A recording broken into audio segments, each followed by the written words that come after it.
Hello, I'm Dr. Sonova and you're watching A News. Now let's take you through today's top stories. Hamas hands over 3 more hostage bodies. Turkey hosts Gaza peace talks amid ceasefire concerns. And 6.3 magnitude earthquake in Afghanistan kills dozens.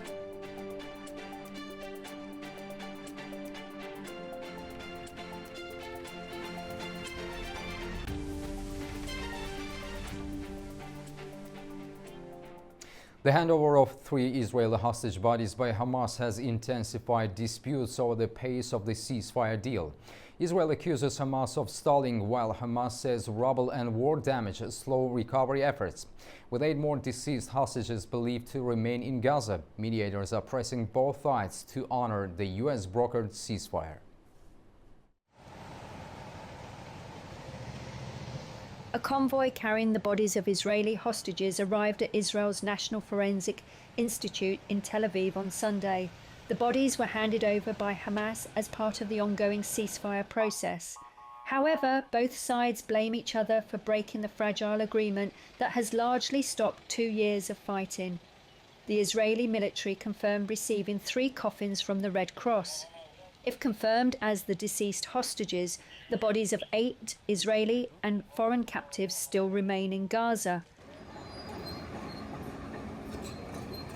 The 3 bodies are believed to be among 11 whose remains Israel expects to receive under the terms of the US brokered ceasefire. Hamas's armed wing, the Al-Qassam brigades, said the remains were found along a tunnel route in southern Gaza earlier on Sunday. Israel has accused Hamas of delaying the transfers, while Hamas says it is working under difficult conditions to recover remains trapped under rubble.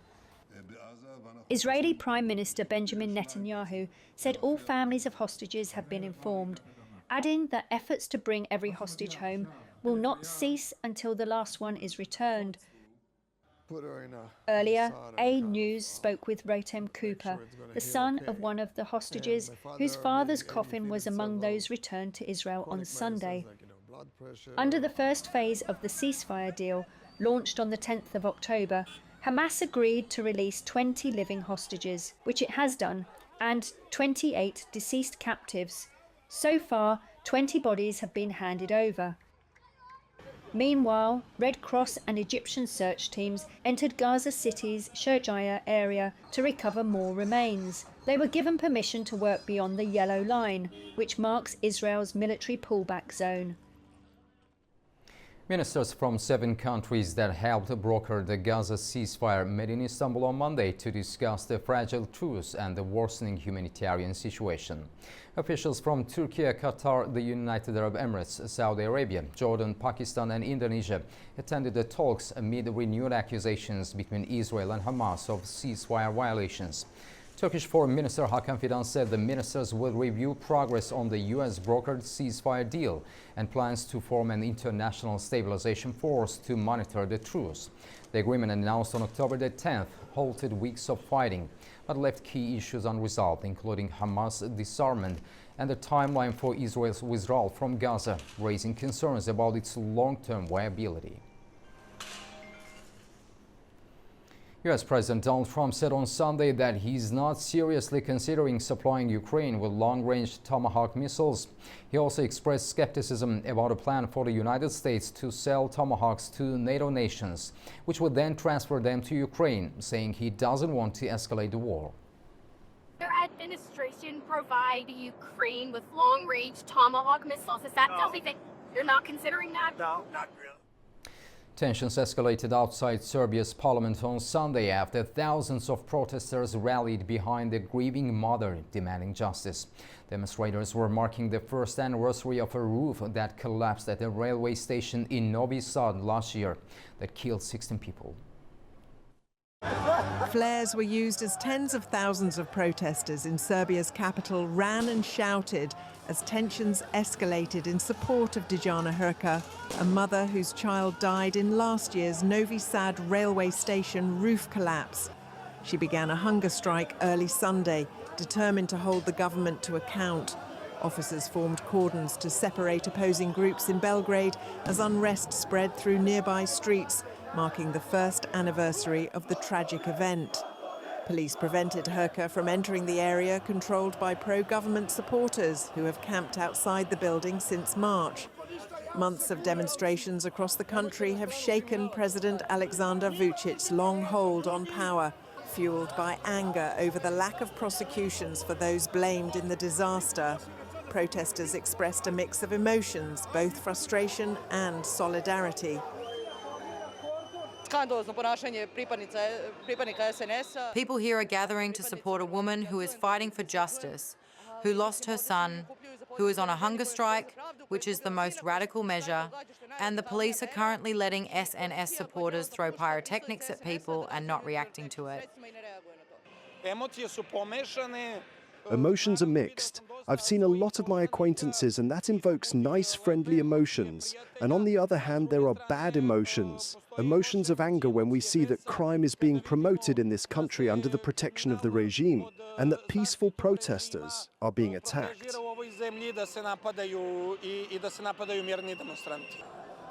Last week, an independent commission of judges, professors and engineers reported to the European Parliament that corruption and the hiring of unqualified contractors caused the deadly collapse that killed 16 people on the 1st of November last year. The Serbian government denies these claims. President Vucic and Parliament Speaker Ana Brnabić have suggested the incident might have been an act of terrorism. 13 people, including senior officials, have been charged, but no trial has begun. Police have confirmed that a single suspect was behind Saturday's knife attacks on trains in Cambridgeshire and East London. A 32-year-old man from Peterborough has now been charged with multiple counts of attempted murder after a series of violent incidents that left 11 people injured. Our Zeynep Farizadeh has more. New details have emerged about Saturday's train stabbings as authorities say a single suspect is now facing multiple attempted murder charges after 2 men were previously arrested. Police have confirmed that only one person was responsible for Saturday's knife attacks on trains in Cambridgeshire and East London. A 32-year-old man, Anthony Williams, from Peterborough, has been charged with 10 counts of attempted murder after multiple passengers were stabbed on a train travelling from Doncaster to London King's Cross, which stopped in Huntington shortly before 8 p.m. The second man arrested at the scene has now been released with no further action, confirming that Williams was acting alone. British Transport Police said Williams has also been charged with assaulting a police officer and possessing a bladed article. Williams faces additional charges linked to a separate knife attack at Ponton Dock DLR station in East London early Saturday morning, where a person suffered facial injuries after being attacked with a knife around 12:45 p.m. A train worker hailed as a hero for protecting passengers during the attack is in critical but stable condition. In total, 11 people were injured, with 5 still being treated in hospital. The police will deploy more officers around major stations in a bid to assure the public following the attacks. Zeynep Farizadeh, News, Manchester, United Kingdom. Looking to Africa, Nigeria says there is no need for U.S. troops on its soil. The comment comes after President Donald Trump warned of possible military action over alleged ill treatment of Christians. Nigeria says it would welcome US assistance in fighting Islamist insurgents, as long as its territorial integrity is respected. The statement comes after US President Donald Trump threatened military action over what he described as the mistreatment of Christians in the country. Nigeria, a nation of more than 200 million people and roughly 200 ethnic groups, is split between a largely Muslim north and mostly Christian south. Insurgent groups such as Boko Haram and Islamic State West Africa province have killed thousands over a period of more than 15 years.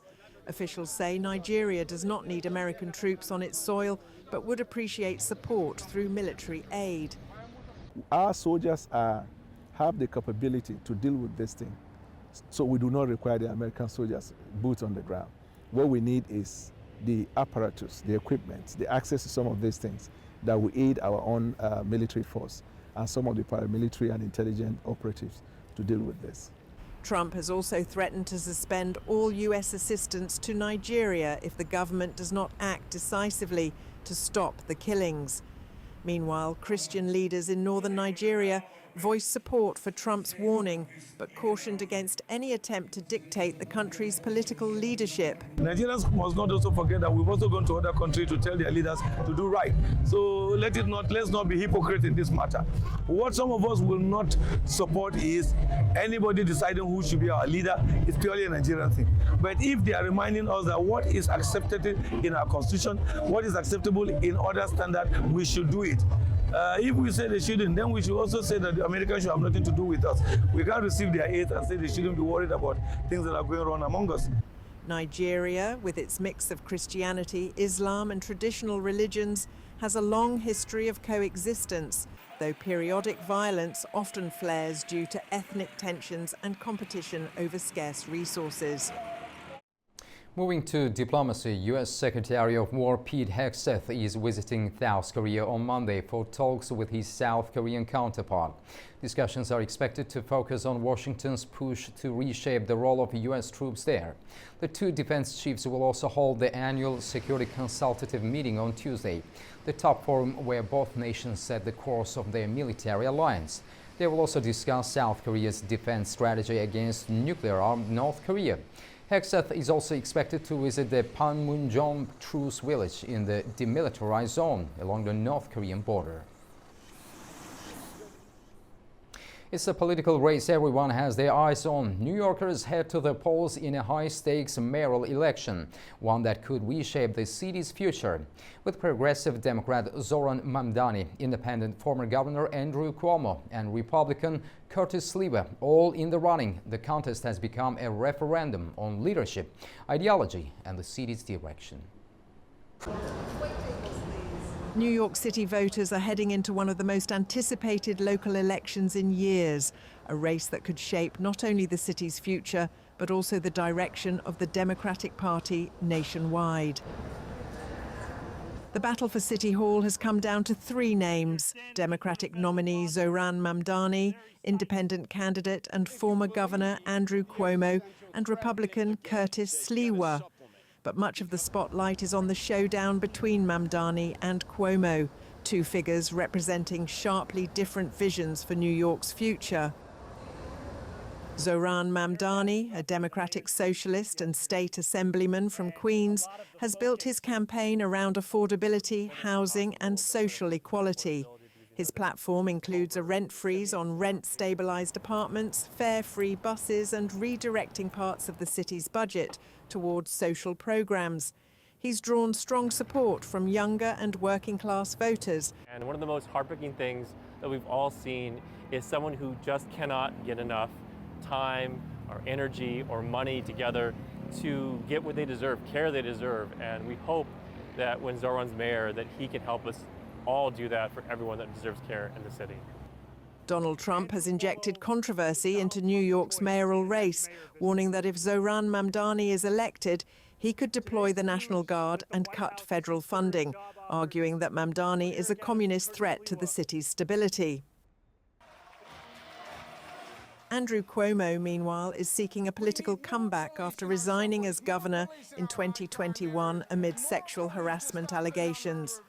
Running as an independent after losing the Democratic primary, he's presenting himself as a pragmatic centrist who can restore stability and fiscal discipline to City Hall. Cuomo has criticized what he calls ideological experiments in local government and says New York needs experience over extremism. Mamdani have previously accused Cuomo of mismanaging state funds and favoring wealthy donors. Let our words ring out so loud tonight that Andrew Cuomo can hear them in his $8,000 a month apartment. While Cuomo claims Mamdani's policies would drive the city into chaos. Republican candidate Curtis Sliwa is running on a law and order platform, arguing the city has become less safe and less affordable. However, in a city that leans heavily Democratic, analysts say his chances remain slim, though he continues to campaign across the 5 boroughs. Issues driving the race are familiar to New Yorkers: housing affordability, safety, migration and inequality.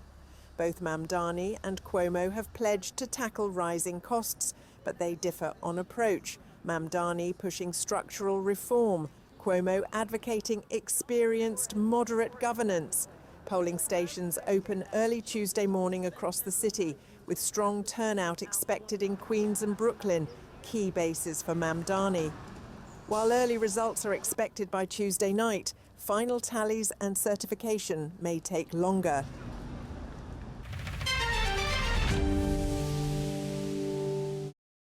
Welcome back to A News. We continue with developments in the war in Ukraine. U.S. President Donald Trump says he's not seriously considering supplying Ukraine with long-range Tomahawk missiles and has voiced skepticism about NATO partners transferring such weapons on Washington's behalf. Meanwhile, on the ground, Ukraine has deployed special forces to the embattled city of Pokrovsk in the Donetsk region as Russian forces intensify their push to seize what many view as a strategic gateway to eastern Ukraine. The battle highlights once again the strain on Kiev's defensive lines and ongoing questions about whether Ukraine can restore an elastic defense posture capable of absorbing pressure and counterattacking effectively. Joining us now is Andriy Ordonovich, retired colonel of the Ukrainian Armed Forces. Mr. Ordonovich, thank you very much for being with us. Thank you for inviting me. Mr. Ordonovich, let's begin with the U.S. position. President Donald Trump says he's not considering providing Tomahawks to Ukraine. How significant is this in terms of Ukraine's battlefield capabilities?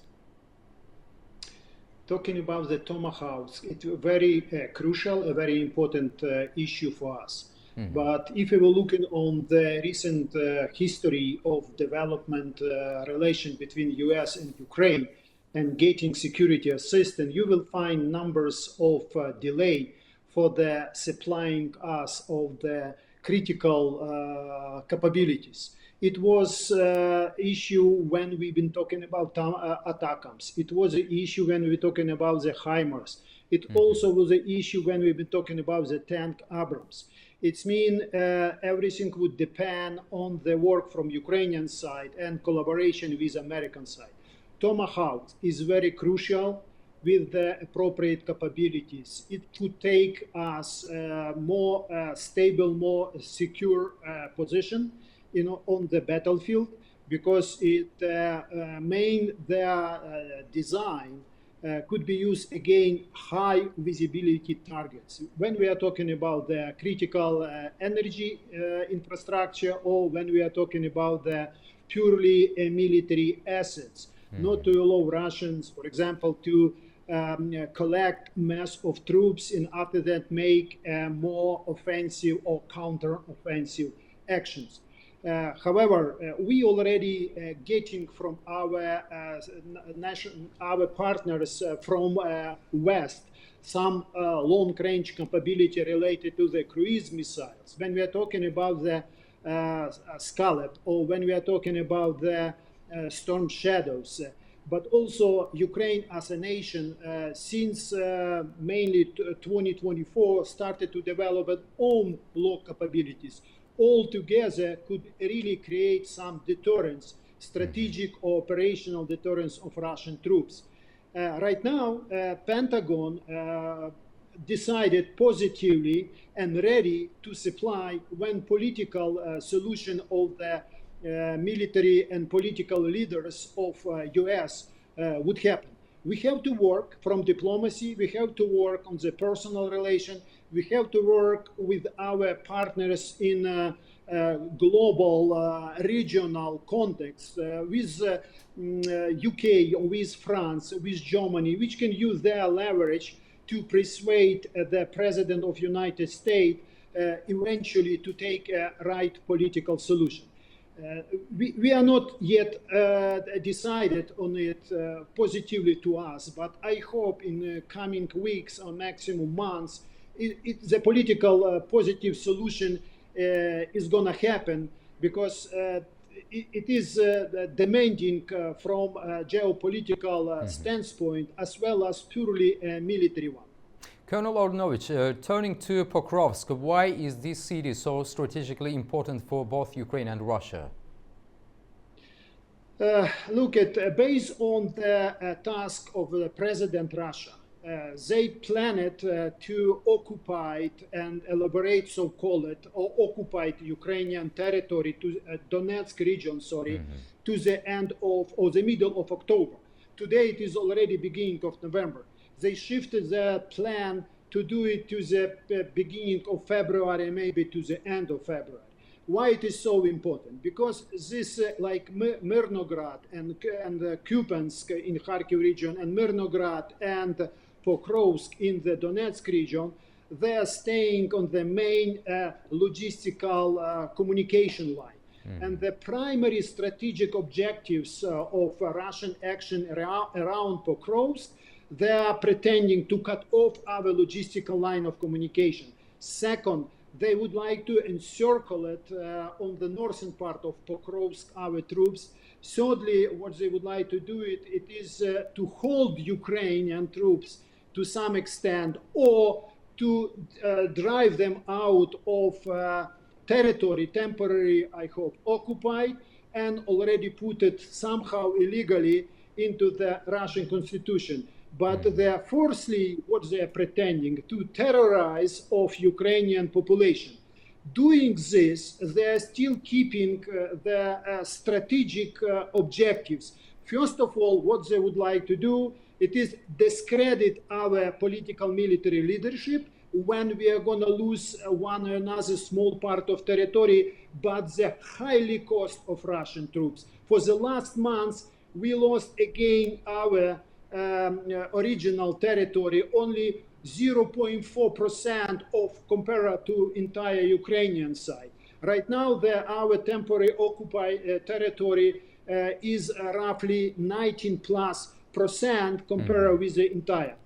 Third strategic political objectives, it is demoralize our troops when they are going to be successful. And thirdly, it is not yet changed since the February of 22, it is demobilize of civil society, which are providing very high resistance. But on back, everything, they do have also strategic diplomatical objectives around the Pokrovsk. First of all, they would like to cut off the security assistance. Second, they would like to undermine unity EU and NATO nations, and on bilateral level with our strategic partners, which Azerbaijan is included into it, in order not to get moral, political, diplomatical, and other domain support. And thirdly, they would like to pull out US troops from European continent. They are doing this on a regular basis, and they are trying to be very much active on all domains. Right now, you raise a question regarding the Pokrovsk, but we also are having some challenges in Kupiansk when they would like to have some so-called bridgeheads and create appropriate condition to further offensive action. Around Pokrovsk is very heavily fortified by Ukrainian side, and they are not having too much troops there. For my official standpoint, what I've been able to get, roughly 1,000 Russian troops in Pokrovsk. Right now, they are very active. They do sabotage. They are moving, but why Ukrainian military and political authority assigned some special operation troops from different defense forces of Ukraine, not only from the armed forces, in order to stop infiltration of Russian troops there. They change the tactics. They're using small group, penetrating, trying to accumulate, sit without support. But this area is overloaded by the FPV drones, other type of drones, and creating unfavorable condition, not only to Ukrainian side, but also and to Russian side. Mr. Ornovich, how much does ammunition and manpower shortage factor into Ukraine's defensive constraints right now? Look at our success depend on, as I believe it, in three domains or three aspects. First aspect, it is a technology and innovation. It is not only related to the technical side of this business. It's also related to the kind of mindset. And mainly right now on the training and education, Ukrainian authority trying to shift paradigm towards decision-making process in accordance with NATO side. It is also a matter of moral and a psychological aspect. Yes, we are facing some challenges in mobilization. It is not a big secret, but we would like, and probably we see with the drones involvement, as well as long-range strike capabilities, what Ukrainian developed, to undermine the Russian efforts on it and reduce the pressure of lack some of personnel. Because we could not compete with Russia with a number of troops, we have to be smarter, we have to be more asymmetric, and actually decision what we are training our troops to take in accordance with NATO standards are directed to be more asymmetric in decision-making process, save troops, execute effectively mission. It is a challenge, I would say. It is not a problem. It's a big challenge, but based on, again, official reporting from our J1, general staff, I see they face challenges, but at the same time, they're trying to fill up some numbers of newcomers to the armed forces and be successful on the mission. It could affect overall our strategic objectives, but anyway, it is our territory. I believe we will stand and legislation what are going to be improved regarding the defense procurement, regarding the mobilization, even this kind of dispute among the Ukrainian population. But we are still resilient, and we try to tackle all challenging and uprising issues, I believe it in the most effective way. Colonel, we do not have any other option how to do. Colonel Andrei Ornevich, thank you very much for your insights and analysis. We truly appreciate your time and expertise. Thanks a lot. Yeah, thank you for having me once more time.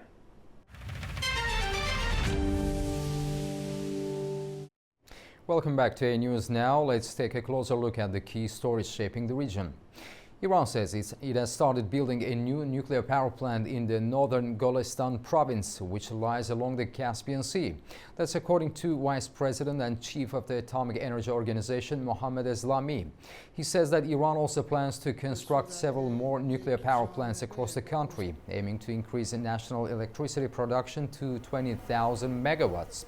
Eslami says that work will also continue on a nuclear plant in Khuzestan province, which began before the 1979 Islamic Revolution. At least 20 people have died after a strong earthquake struck northern Afghanistan on Monday. Local authorities say the death toll is expected to rise as rescue work continues. Hundreds have also been injured. Most people were asleep when a 6.3 magnitude earthquake hit northern Afghanistan near Mazar-e Sharif in the early hours of Monday around 1 a.m. local time. The US Geological Survey says the quake had a depth of 28 kilometers and was given an orange alert, meaning significant casualties were likely. It shook so violently that we couldn't even open the door. We tried 3 times to unlock it, but the shaking was too strong to manage. It lasted for about 15 seconds, and when we finally got outside, there was so much dust in the air that we couldn't see anything. My mother was trapped under the wooden beams of the roof, and my brother was buried under the rubble. With the help of the villagers and young men from our village, thank God, we managed to rescue them. They are now in the hospital. I rescued my brother's wife along with the rest of the family, but one of us was missing. I searched desperately to find him and later realized that he was trapped under the rubble. Unfortunately, he had passed away. He had just recently gotten married. Taliban officials announced that more than 300 residents were injured. Most injuries happened when people fell from tall buildings.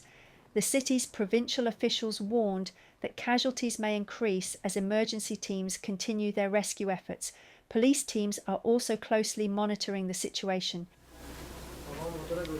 Mazar-i-Sharif is one of the country's largest cities and is home to about 500,000 people. It's also home to the historic Blue Mosque, which has now been damaged. Previously, a deadly 6.0 quake in eastern Afghanistan in late August killed more than 1,000 people. Many of those fatalities were caused by rural houses made of mud and timber which collapsed. Turkey and Iraq signed a new agreement on Sunday to finance joint water projects. The mechanism document was signed in Baghdad by Turkish Foreign Minister Hakan Fidan and his Iraqi counterpart Fuat Hussein. The deal aims to implement the 2024 Water Cooperation Framework Agreement between the two countries. Under the deal, Turkish companies will carry out infrastructure and modernization projects in Iraq, financed through Iraqi oil sales. Officials said the goal is to ensure efficient and sustainable use of Iraq's water resources. President of Turkey Recep Tayyip Erdogan announced that under the Standing Committee for Economic and Commercial Cooperation of the Organization of the Islamic Cooperation, a special program for supporting Syria was launched. Turkish president added that support of the Islamic world is extremely important in ensuring the political unity and territorial integrity of the country. Through this program, which will contribute to strengthening human and institutional capacity, we will provide project support to Syria in areas such as training, expert exchange, needs analysis, and feasibility studies. Throughout this process, we hosted Syrian refugees with a sense of hospitality. Syria's integration with regional economies will bring tangible benefits to both Syria and our region. Armenia signed arms supply contracts with France worth more than 274 million euros in 2023-2024, according to a report by France's Ministry of the Armed Forces. The document says Armenia turned to France as part of the efforts to diversify defense cooperation and strengthen its military capabilities. It notes that arms exports, joint exercises and operations are all strictly defensive in nature. The report also highlights the establishment of a French defense mission in Yerevan in 2023, aimed at deepening military ties and identifying new areas of cooperation. Economic growth in the South Caucasus is expected to slow to 3.7% in 2025, down from 5.7% in 2024, according to the World Bank's latest Europe and Central Asia economic update. Growth is projected to ease further to 3.3% in 2026. The slowdown is mainly due to lower oil production in Azerbaijan and the return to normal growth levels in Armenia and Georgia after strong post-pandemic rebounds. The World Bank says Georgia will remain one of the region's fastest-growing economies next year. And now to an environmental shock as Lahore has once again been named the world's most polluted city. Thick, choking smog has blanketed Pakistan's cultural capital, forcing hospitals to handle a surge in patients struggling to breathe. Lahore is once again choking under a blanket of thick smog, topping the list of the world's most polluted cities. Pakistan's cultural capital is shrouded in a toxic haze, and hospitals are struggling to cope with a surge in patients finding it harder to breathe. Earlier, we used to receive about 20 to 30 patients daily with respiratory problems, rhinitis, common cold and sinusitis at our outdoor medical facility. But now there are 70, 80 plus. The condition of patients with asthma is getting worse, and also common colds and allergies are on the rise.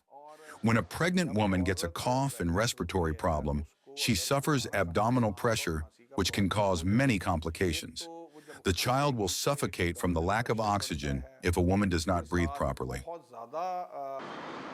According to Swiss monitoring group IQ Air, Lahore was ranked the most polluted city in the world on Sunday, with air quality levels reaching the very unhealthy range at times nearing 400 on the air quality index. Doctors say the crisis is already taking a toll on the city's most vulnerable, especially children, the elderly and pregnant women. But despite the suffocating air, many residents refuse to give up their daily routines. At cricket grounds and local parks, people try to hold on to small moments of normal life, even under the thick grey sky. If exercising and playing in cricket grounds can help us breathe better despite the smog, that's a great facility. The government should develop and maintain the remaining grounds in Lahore, not destroy them. The Punjab government says it has deployed anti-smog guns and water sprinklers to control the dust. Every winter, Lahore's plain geography and cold air trap pollutants from vehicles, factories and crop burning, turning the city into a cloud of grey. For millions, it's becoming a season not of cool winds, but of breathless days and restless nights.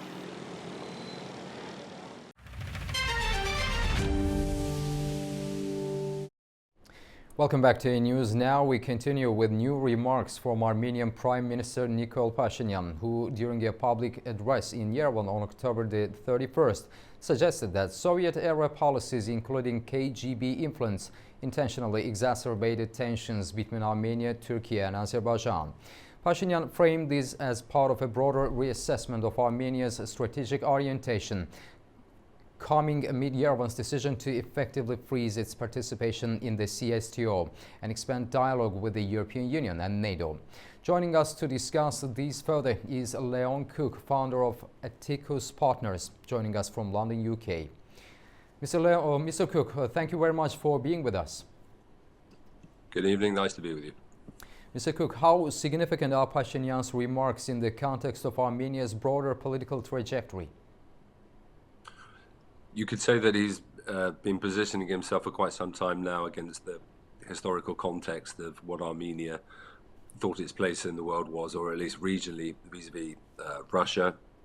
I think it's also quite interesting that in the last few days a few things have happened. Bearing in mind that the lease on the base, the 102nd Russia base in Gyumri runs until 2044, you have Armenian members of the government or elements of the government saying that it has no plans to remove itself from this arrangement, and yet at the same time he gives a speech in the parliament, a very energized one. At one point he referenced cognac. I wonder whether he'd drunk any before he went on. He was so excited by what he was saying, but I think he's trying to create clear blue water between himself and the civil contract party and that of the opposition that are minded to go back to a more historical and entrenched position vis-a-vis Turkey and Azerbaijan, and yet he has spent a lot of time obviously working on the reconciliation with Azerbaijan, with President Aliyev, and I think he is wedded to that outcome.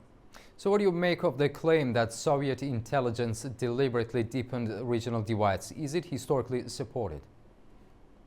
Absolutely. I mean, obviously the Ministry of Foreign Affairs of Russia have immediately thereafter put out a statement basically saying that the KGB was established in 1954, therefore this is quote-unquote historically illiterate. But that's not to say that in the aftermath or in the period subsequent to the establishment of the KGB, that Russia has played divide and rule with all of its near neighborhood. This is what it has done during the USSR and immediately after the fall of the USSR.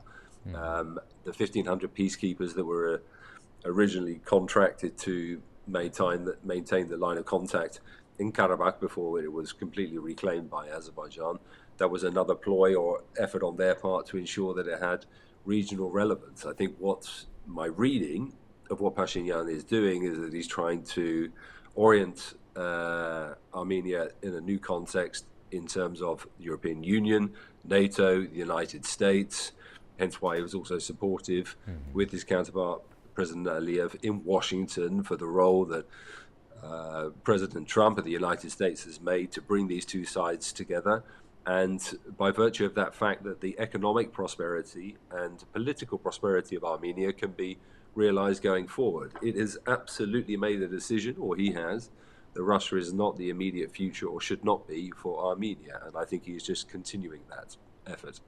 And how are these comments of Pashinyan being received inside Armenia politically and socially? Not well. Or he is a divisive figure, I would say, at all times.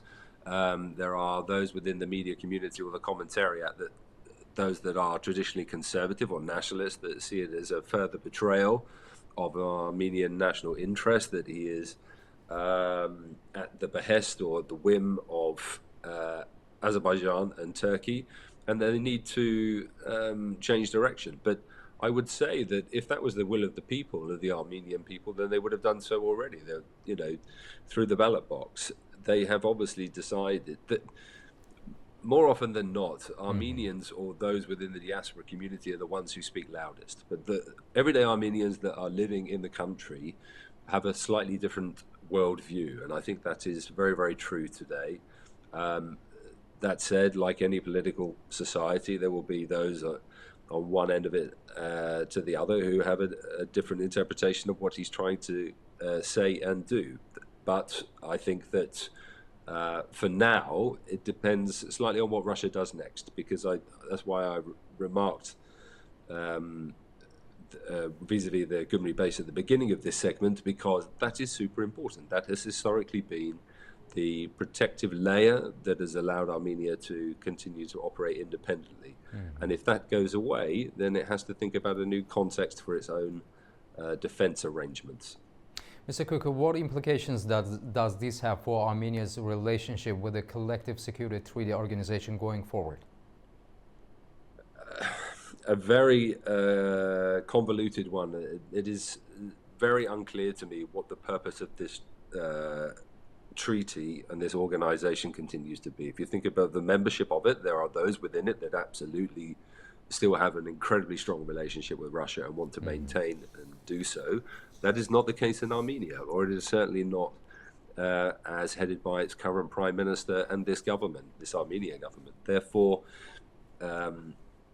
I think that it is very much in jeopardy. But I think that if you think about this in the further context of what is happening vis-a-vis Russia and Ukraine, which is a conflict that is 3 years now in the making with no sign of it ending, there will be those that will wonder if Russia is depleting its munitions and armaments stockpiles by the day. In the event that there was a problem in any of these countries tomorrow, the effective Article 5 of the CSTO that could be implemented, would they actually come to their aid? That was the beginning of this discussion in the last iteration of the Armenia-Azerbaijan conflict over Karabakh, because there were elements within Armenia itself that basically said, well, you didn't come to our aid, therefore why is it now relevant and valid? And I think that continues to be the case. I can't see how this survives in the long term. So what do you think? How do Turkey and Azerbaijan interpret statements suggesting Moscow engineered hostility in the region? I would, if I were a betting man, I would say that President Aliyev, he would not be so characterful to say these statements himself publicly, but he probably would do privately. And I wonder whether him and Mr. Pashinyan have actually had discussions to that effect. I think that they will understand that they have a peace broker on the other side of this in Pashinyan that they can do business with. So first, obviously, the trip corridor was the first iteration of this, and the normalization of relations with Turkey can only come once Azerbaijan and Armenia has fully restored its own diplomatic relations. There is obviously a window of opportunity here. This is what was earmarked or spoken about when they were last both in Washington, meeting with President Trump at the White House. But until the Armenian constitution is amended and its claims to Karabakh as an Armenian territory, this will continue anon. I think probably Pashinyan, by virtue of nominating himself once again for selection to the parliament, obviously has no indication that he wants to go anywhere else, and he wants to continue in his current role, and he wants to see this through. And that is where I think this will end up. But obviously the Armenian selectorate and electorate will be the ones to decide that. Mr. Cook, is a post-Russian security architecture in the South Caucasus realistic at this stage? not for Armenia, not for Azerbaijan, and if you take both of those two countries out of it, what kind of is the point? So, and obviously Georgia has an incredibly interesting relationship with Russia as well. You know, there are elements within that political society that would talk about the two territories or areas within it that are still occupied by Russia. But then the three South Caucasus countries, if they are all orienting away from Russia, then what is the point of this treaty? They will not lend any support to it. They can't rely on it. And I would wonder, other than those Central Asian countries that have also joined and are party to it, whether that will continue to be a binding treaty organization, or whether Armenia would actually formally choose to leave it. That is as yet something that I think cannot be opined about because it's too early. And also looking ahead 5 years, well, where do you see Armenia strategically positioned, the east, west, or somewhere in between? I think all countries are doing all of those things. I mean, that's a very interesting question that you posed there. I think that most sides are looking both east and west. I think that with the advent of this American President Trump, people are being very transactional in what they want to achieve from the United States and from the West, within the European Union itself as well, the same thing. China is obviously going to be a very dominating force going forward. So Azerbaijan and Armenia will be very transactional as well and commercial, and I would not expect there to be a divergence from that in terms of their political strategic architecture and orientation. Excuse me. Leon Cook, thank you very much for talking to A News. We truly appreciate your perspective. Thanks a lot. You're up to date with world news for the hour. Thank you for watching and stay tuned to A News.